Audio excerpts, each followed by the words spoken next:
you. Yeah, it's been a while. Yeah, this is Cynthia Horner from Right On Digital, and we are here with the Arabian Prince, one of the founding members of N.W.A. Yes. How Yes, are you? I am fine.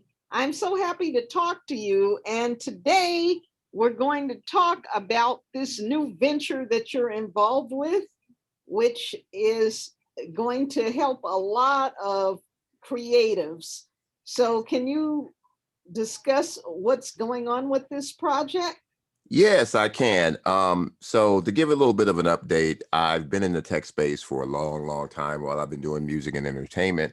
And I started a company called Innovate Next, which was a company to kind of help people understand technology, like people in the inner cities and kids in school and the communities, to help them kind of understand technology. And then me and a few of my partners got together and decided to start something called Incubate Next. And this is going to that next step. And what Incubate Next is all about, it's about helping startups actually do everything from raising capital all the way to a completed project. And for me, I wanted to focus on the inner cities, people of color, people who don't have the opportunities like other people to get funding, start there. So that's kind of what we've built, something to help, the people who don't get an opportunity to build a new company or a new technology. We want to help. Okay, so if a person is interested, what is the best way for them to get in contact with you? Should they go to the website, and is there some type of vetting process that you go through with the different applicants? Yeah, there is a vetting process. They can come to our website, which is Incubate Next, and we spell it like everybody else, all very different. It's INCUB, the number eight, and next.com. Go to Incubate Next and sign up. And then we'll, do a questionnaire and go through a process to see if you can be next. We can only take so many every month that we help out. But yeah, that's pretty much it. And what are you really looking for? I know that you said that you want to give opportunities to the underserved and people that don't have any contacts in this space, but is there anything in particular that would be more of an interest to you? Um, You know, not really, because one thing that, what made me really want to do this was the fact that I understood that there are a lot of, startups in the inner cities, companies of all type, whether it's fashion, food, tech, that are building amazing products with little to no funding at all. Like they're just bootstrapping and hustling to get their products to market. And I said, you know what? What if they had funding? What if they had a place where they could go and get the help that they needed to help them accelerate the process? And that's where we came up with this. Well, I think that's really great. Now, you mentioned earlier, and I already knew this, of course, that you've been involved in the tech space for quite some time. Can you tell me how you first got interested in the field? Because I know, of course, music and tech relate, but you're in it full force.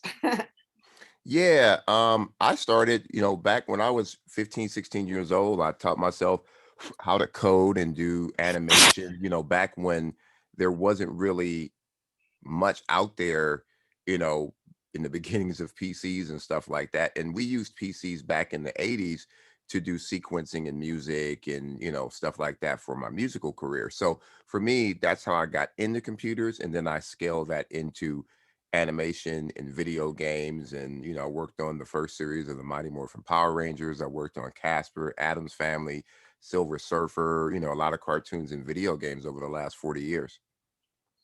That is so incredible. Now, when you first got started, did you ever anticipate that it would become such a long lasting career for you?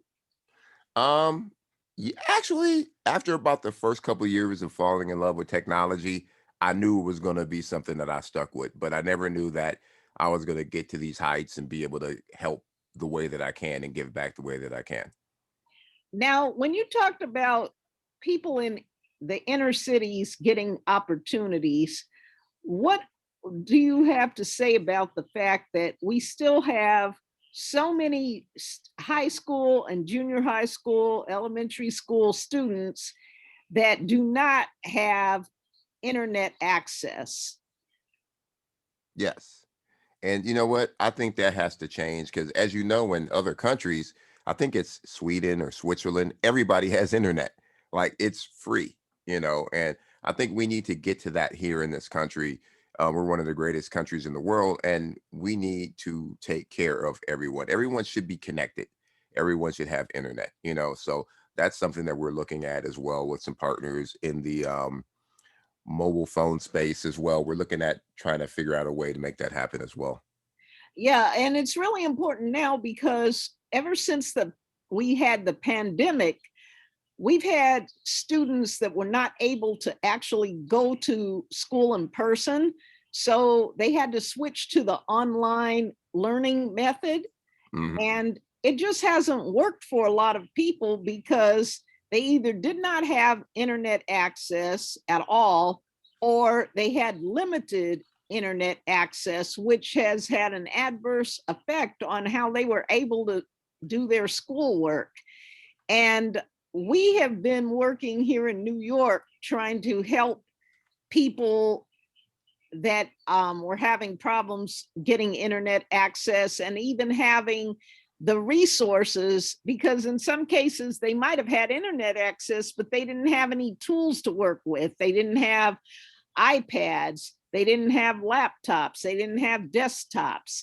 And that is a major problem. And we need to fix that as well, because there should not be any children being left behind, but people are being left behind because they do not have the tools that are needed so that they can compete with other students on their level.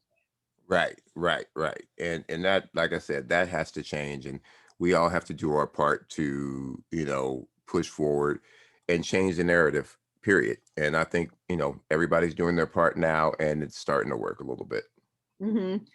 Now, tell me a little bit more about your current project, because I think that it's still in the developing stages. Is that correct? Or have you already started working with some potential um, people that will have an opportunity to get some help from your company? Yeah, I think we are in the process of onboarding our first client right now. I just got word about that. So we're ready to roll. We're rolling out, we're interviewing, and we're trying to get it going right now as we speak.